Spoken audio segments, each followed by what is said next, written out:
ڕەهەندی پێشاتەکان بەرنامەکە هەفتانەیە پشکا کوردیە دەنگی ئەمریکایە لە واشنگتن.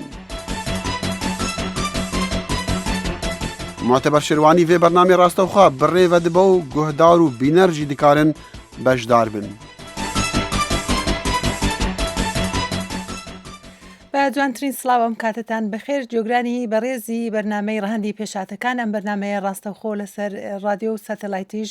بڵاو دەبێتەوە. کەمتر لە 2 هەفتەی ماوە بۆ بەڕێوەچوونی هەڵبژارنەکانی پەرلەمانی لە سەرانسەری عێراق و هەروەها هەڵبژارنەکانی ئەنجومەنی پارێزگاکان لە هەرێمی کوردستانی عێراق. ئێمەش بە گونجاو و مازدانی باسی پرۆسەکانی ئامادەکاری بکەین، بە تایبەتی لە دیدی کەسایەتێکی شارەزا و بە ئەزمون لە بواری چاودێریکردنی هەڵبژارنەکان. ئەویش بەڕێز هۆگر چەتۆ بەڕێوەبەری تۆڕی شەمس بۆ چاودێری هەڵبژارنان لەگەڵماندایە و هەروەها پەیامنێرمان ئەمیر گۆران لەگەڵماندا دەبێت لە مووسڵ و بە درێژایی ئەم بەرنمەیە پەیامنەرەکانی دیکەشمان لە سلەیمانی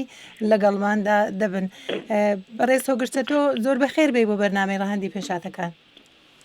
زۆر سپاس، خۆش بی. زۆر مەمنون. بەڕێز ئەمیر گۆران جەنابشت زۆر بەخێر بێ. زۆر مەمنون. کاک هۆگر با بە جەنابتەوە دەست پێ بکەم لە دیدی جەنابتەوە ئێستا کەمتر لە 2 هەفتەی ماوە ئەو پرۆسەیە کە پێی دەگوتری ئامادەکاری وەکو چاودێری دەزانم کاری بە تایبەتی تۆڕی شەمس شتێکی زۆر جیاوازترە لەوەی کە من ئەوڕۆ بۆ بابەتە هەڵبژاردووە، بەڵام دەکرێت جەنابەت بفەرمووی ئامادەکاریەکان لە ڕوانگەی جەنابتەوە ئایا بە ڕێڕەوی ڕاستی خۆیاندا بە ئاراستەی دروستی خۆیاندا ڕۆشتوونە؟ زۆر سپاس معتەبەر خان. شەمس لە دوای بڕیاری ئەنجومەنی کۆمسیاران لە ئەسڵدا ئێستا چاودێری نەوعیەتی پرۆسەی هەڵبژاردن یان مۆدێلێکی نەوعی لە بەڕێوەچوون و بەڕێوەبردننی پرۆسەی هەڵبژاردن ئەنجام بدات.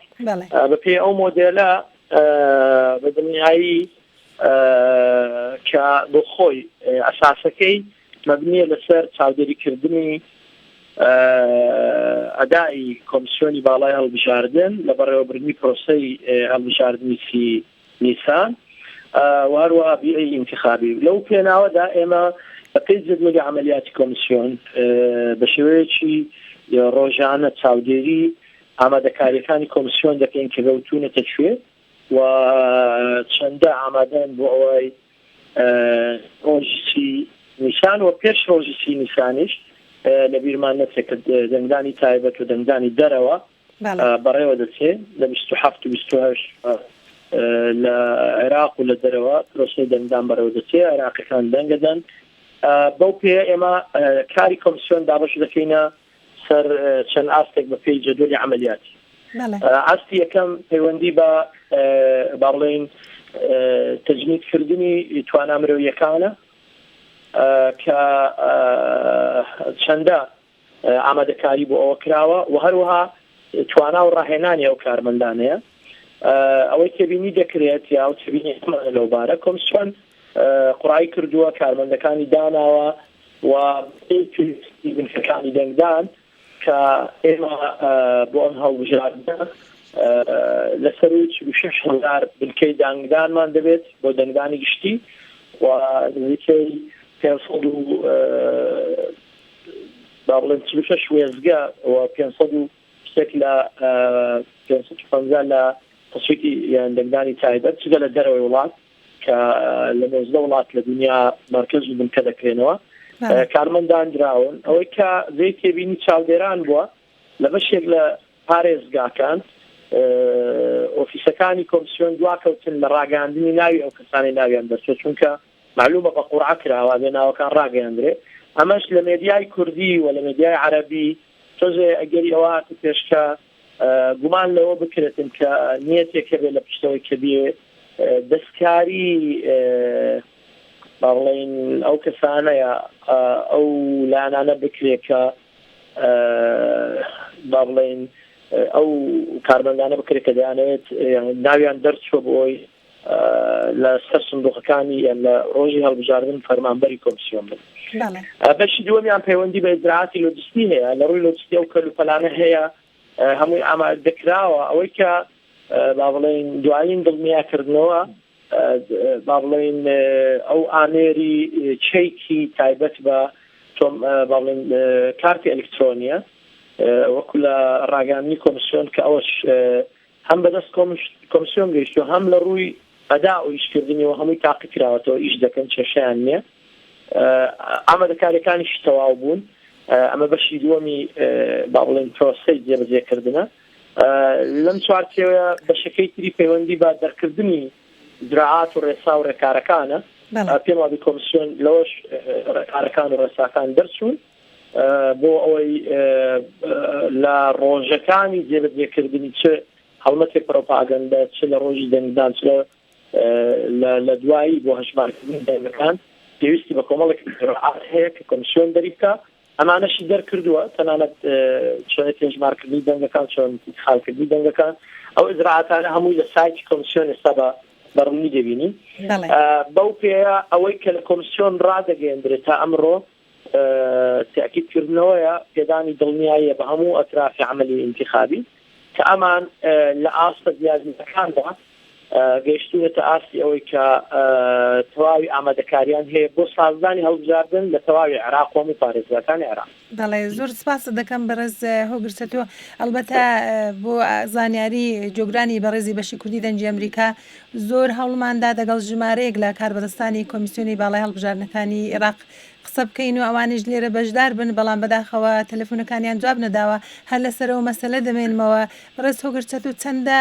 وەکو دەڵەن هاوکاری هەیە هەماهەنگیش هەیە لە نێوان ئێوە ئەگەر پرسیارێکتان هەبێتن یان تێبینی و سنجستان هەبێ لەگەڵ کۆمیسیۆنی باڵای هەڵبژاردنەکانی عێراق. والله معتبر خام بەداخەوە دەڵێم ینی کۆمسیۆن لەسەر ئەساسی ئەو بڕیارێکی وەریگرت کە تۆڕی شەمس نەتوانێت هەڵبژاردن کە بەو پێش باز و با بڵێن ڕێگەدان بەوەی کە تۆ بۆت هەبێت سەردانی بنکەکان و زانیاری وەرگرتی ئەمانەیان داخستوە تەنانەت هەندێک جرعاتیان کردەوە بۆ چوونی من جرعاتی نایاسایی نەگونجاون لەگەڵ ڕۆژی دەموکراسی و سیستەمی بەڕێوەبردن ناگونجن بەس لەگەڵ ئەوە شوێمە هەروتومانە میهنیانە چاودێری دەکەین و لە ڕێکارەکان بەوریایی مامەڵە دەکەین کە بینی کۆمەڵێک پرۆسە دەکەین کە بەنتیجە دەبێتە بەشێک لە هەڵسەنگانی ئەدای کۆمسیۆن و پاکی و بێگەردی پرۆسەی هەڵبژاردن یعنی من بە گوێگرانی خۆشەویست بڵێم تەنانەت لە کۆی پارێزگاکان جگە لەوەی کە شەمس وەکو تۆڕێکی گەورەی ڕێکخراوەیی کە 140 ڕێکخراو لەگەڵی کارەکەن ئەوەی کە زانیاری بەدەست من گەیشتووە تەنانەت ئەو ڕێکخراوانەی کە شەریکی تۆڕی شەمسیش بوون لە ڕابردوو نایڵم چاودێری بکەن ئێستا کار گەیشتووەتە ئەوەی هەندێک پارێزگا ناوی چاودێرەکانیش دەردێنن ئەوانەی کە پێشتر ساو بوون لەگەڵ شەمس و خیبرەیەکی گەورەیان هەیە هەموو ئەوانە مؤشر بۆ ئەوەی ئێمە پرسیارمان هەبێ و گومانمان هەبێ لەوەی کۆمسیۆن دەیەوێت تەواوی ڕێکار و بنەماکانی ئاسایی جێبەجێ بکە و پێمان وابێت کۆمسیۆن بەو بڕیارانەی تاکید لەوە دەکاتەوە کە ئەم جۆر لە شەریکایەتیە طبعا چەندین بەڵگەی تریشمان هەیە هەر لەگەڵ شەمسنا لەگەڵ تەنانەت کارمەندەکانی خۆشیان لەگەڵ حزبە سیاسیەکانیش بە یەک مستەوا و بە یەک ئاسمامەڵە ناکەن کە نیگەران بنەوەی بەڕاستی شەمس چاودێری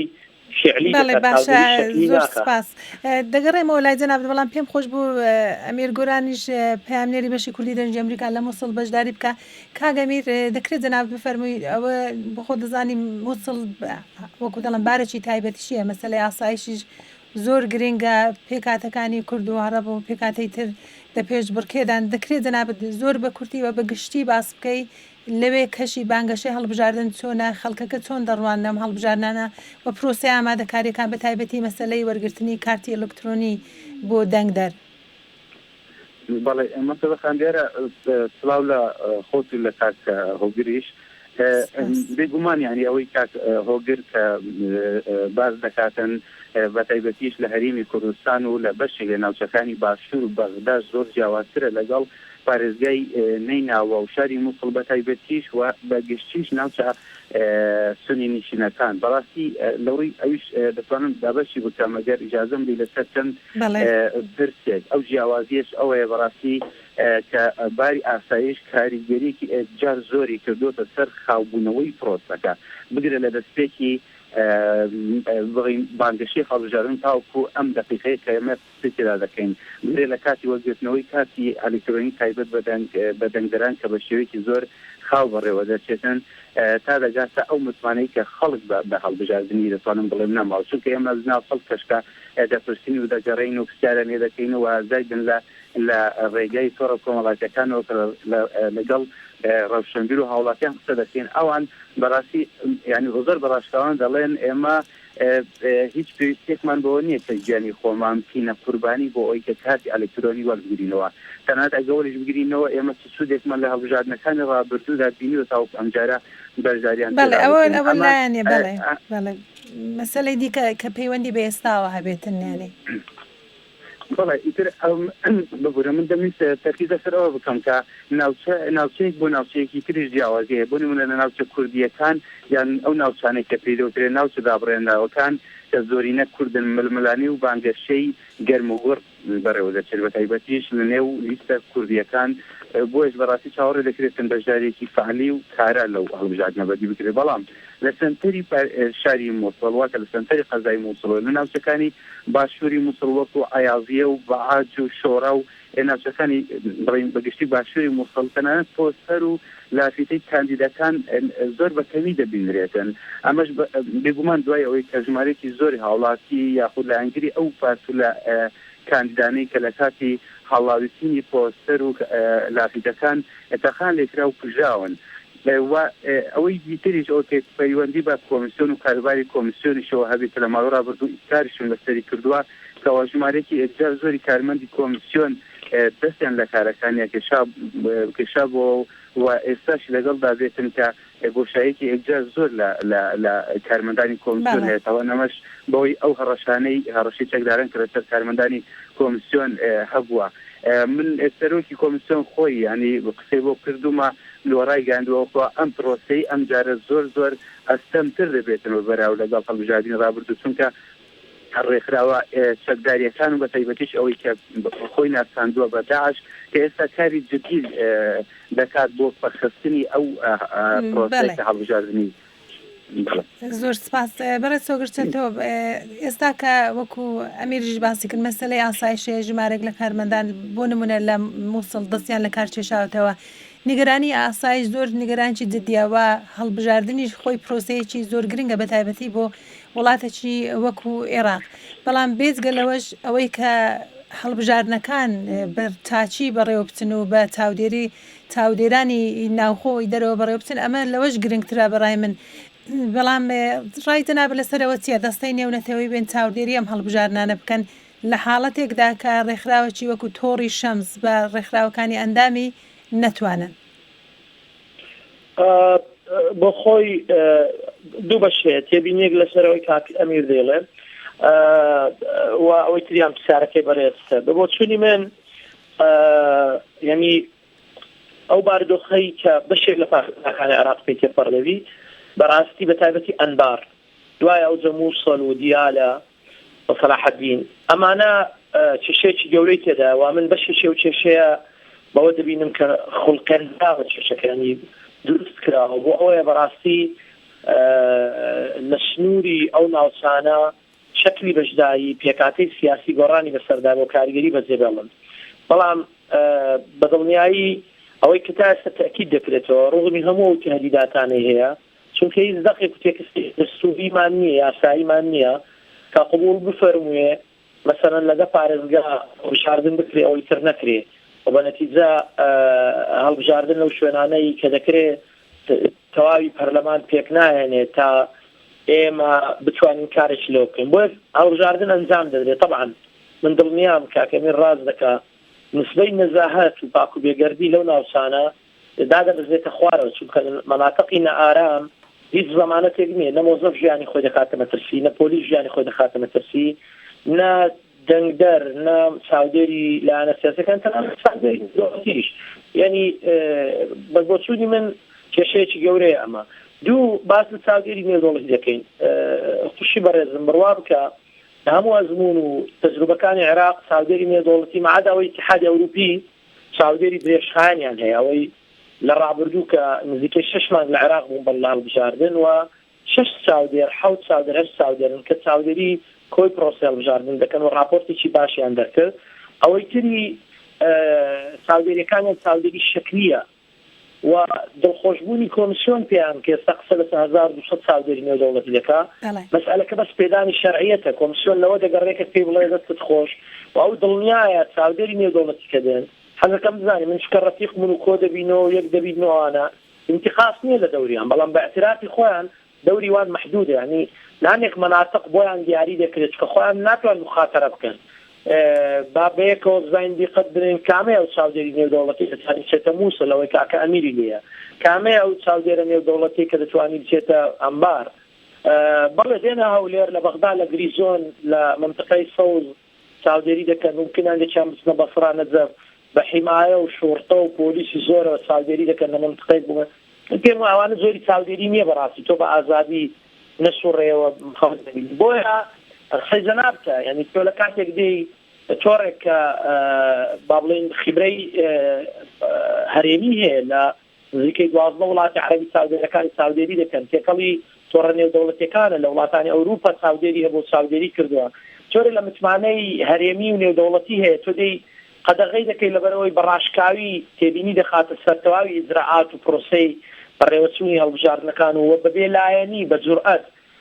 بە کەمکوڕیەکان دەڵێ ئەوە کەمکوڕی بە بەلایەنە باشەکان دەڵێ ئەو باشە بەدڵنیایەوە بۆ خۆی ئەو پرسیار گەڵە دروست دەکا معتەبەرخان بەوەی کە ئێمە وەکو هاوڵاتیی عێراق پەرۆشی پرۆسەی دیموکراسی ئاوادانی ئەم وڵاتەین لامان زێ تێبینی بێ کە تۆ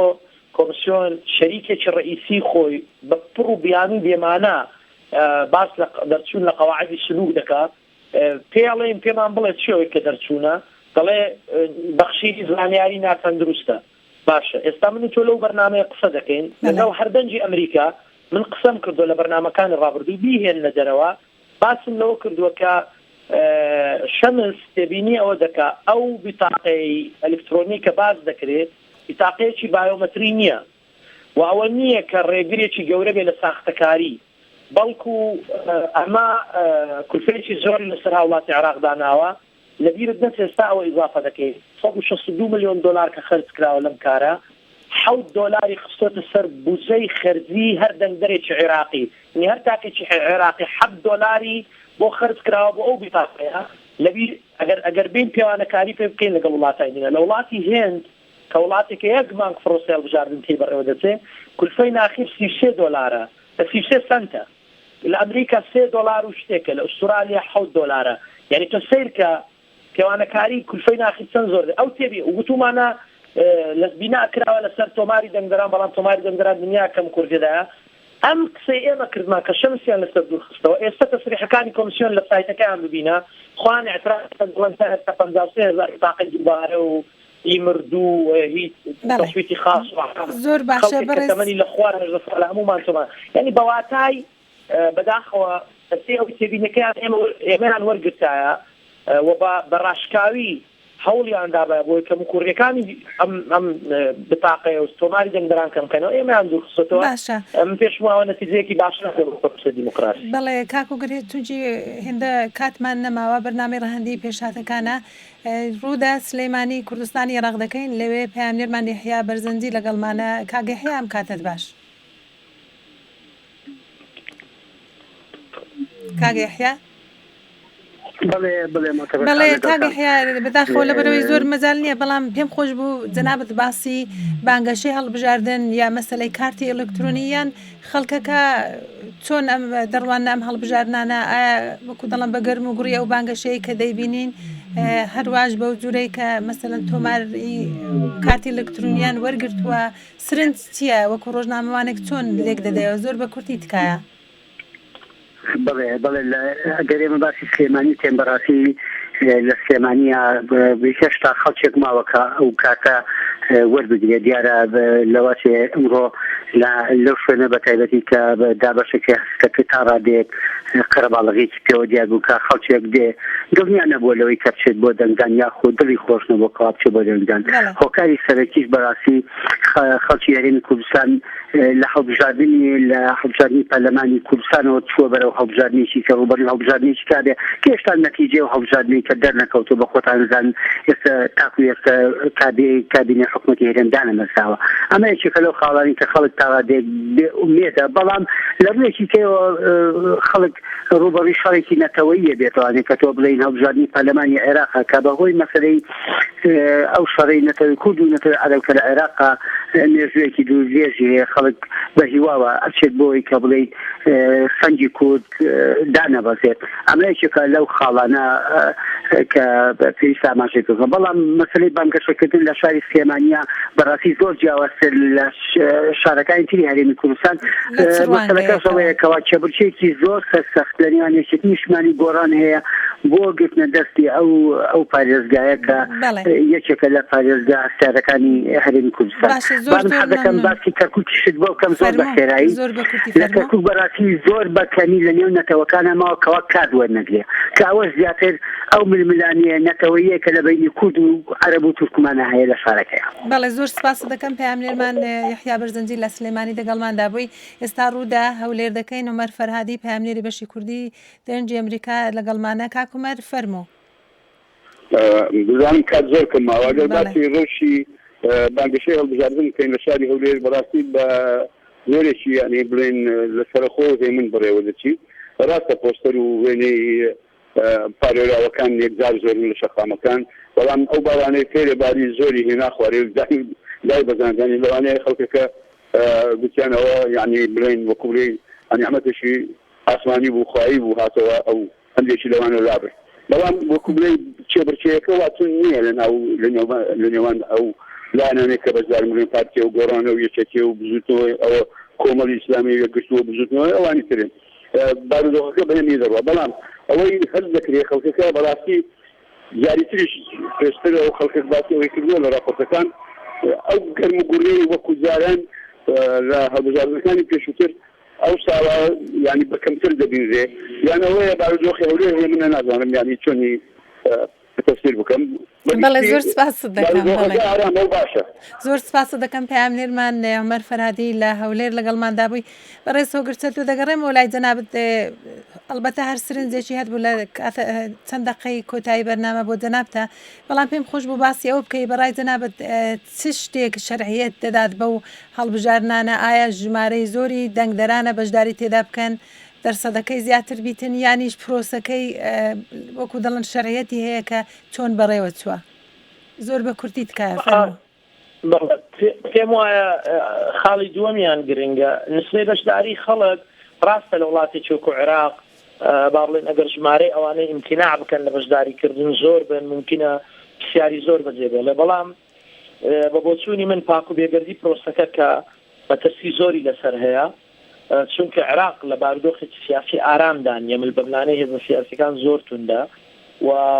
نایشارنەوە زۆر بەعەلەنی ئەوە ئێستا بەڵگەی زیندومان کاکە و برادرانی با بڵێن پەیامنێر باسییان کرد ئەم دوێنێ سێزدەکیانی تر تەغریم کراون کە مخالفەی قوانین دەکەن سەرپێچی ڕێنماییەکان دەکەن بەواتای حەزبی سەرپێچیەکان زۆرە ینی پێشێفکاری بۆ یاسا هەیە بەو پێش بەترسی زۆر هەیە ئەگەر ئیرادەی سیاسی یا تەنشیعەی سیاسی لەو وڵاتە نەگەیشت بێتە ئاستەوەی کە ڕێز بە دیموکراسی دەبگرێ هەموو کەرەستەکانی شەرعی و ناشەرعی بەکاربێنێ بۆ بردنەوە و دۆڕاندن ئەو بە تەکید هەڵبژاردننی ئایندە لەبەردەم مەترسی ئەوەدا دەبێت و ئەرچی کۆمیسیۆن قورس دەبێت ئەرچی ئێمەمانان و میدیاش قورس دەبێت. دەڵێ کاگەمیر هێشتا لەگەڵمانی 30 سانیەش بۆ جەنابتە بە دواوتەش بدەین بە جەنابەت بەر لەوەی ماڵاوەیتان لێ بکەین فەرموو. بەڵێ مەسەوەخان وڵا من بمێتەوە بڵێم بەڕاستی کە ئەم ماوەیە بە تایبەتیش لە کامپینی بانگشتی هەڵبژاردن ململانەی نێوان هێزە کوردیەکان بە تایبەتی لە پارێزگای مووسڵ زۆر سەر بۆ تۆ گەیشتۆتە ئاسێکەوە هەر یەکە و دۆسیەی بەرامبەر یەکتر هەڵدەداتەوە و هەروەها ئەندام و لایەنگرانی بۆ خۆی دەسڕێت بۆ نمونە چەندین ئەندام و لایەنگری یەکێتی نیشتمانی کوردستان پەیوەندیان کردەوە ناوڕێزەکانی دیموکراتی کوردستان ئەوانەش وەکو بانگەشی هەڵبژاردن بۆ بەکاریان بەکاری دەهێن تا گەیشتەوە ئاسێکەیەکی بەسەردی هاتووتەدەن. بەڵێ زۆر سپاس دەکەم پەیامنێرمان ئەمیر گۆران لە مووسڵ دەگەڵماندا بووی و هەروەها هۆگرچەتۆ بەڕێوەبەری تۆڕی شەمس بۆ چاودێری هەڵبژارنەکان لەگەڵماندا بوون. کاک هۆگر سپاسی جەنابەت دەکەم بۆ بەشداری لە بەرنامەی ڕەهەندی پێشاتەکان. سپاس بۆ ئێوە. بەڵێ زۆر سپاس بۆ ئێوە جوگرانی بەڕێز لەگەڵماندا بوون بۆ بەرنامەی ئەم هەفتەیە دەرهێنەری بەرنامە خانم فەخری دۆسکی بوو تا هەفتەی داهاتوو بەرنمەیەشی دیکەی ڕەهەندی پێشاتەکان کە دیسان سرنج دەخەینەوە سەر پرۆسەی ئامادەکاریەکان بۆ هەڵبژارنەکانی عێراق. من محتەبە شێوانی داوای کاتێکی خۆشتان بۆ دەکەم. ئێرە واشنگتنە دەنجی ئەمریکا بەشی کوردی.